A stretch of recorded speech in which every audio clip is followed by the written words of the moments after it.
Hi, I'm Jesse Hirsh. I'm a technology futurist, writer, and researcher, and I want to talk to you about how technology is splitting our healthcare system into two tiers. Fixing Canada's beloved but overburdened healthcare system has been our national obsession for decades. And one of its saviors? Technology. Advances in technology will help us live longer, diagnose illnesses faster, use healthcare resources more efficiently, and maybe even prevent people from getting sick in the first place.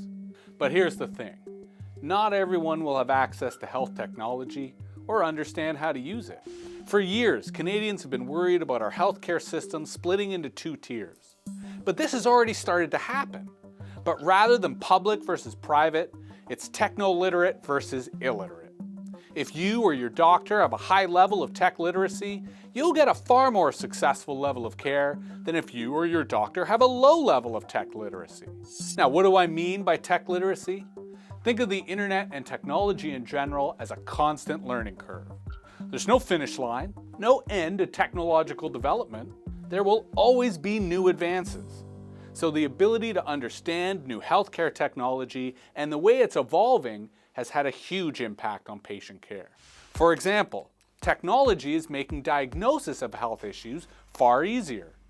Researchers are finding ways to use artificial intelligence to identify and treat strokes. Others have developed algorithms to diagnose depression and other mental health issues. And then there's IBM's Jeopardy-winning supercomputer Watson.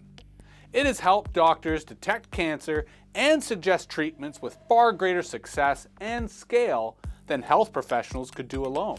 Because Watson is able to read and synthesize the latest medical literature, as well as massive amounts of clinical data, at a scale and volume that humans simply cannot. But not all cancer patients have access to Watson. The difference in care between those who do and those who don't is significant and growing. So how do we ensure everyone has access to this technology-driven healthcare?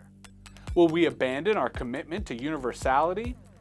Tragically, yes, if we don't openly discuss this crisis in Canadian healthcare. And it's not just about doctors. Patients need to be active in their healthcare, which also means understanding their options when it comes to health technology.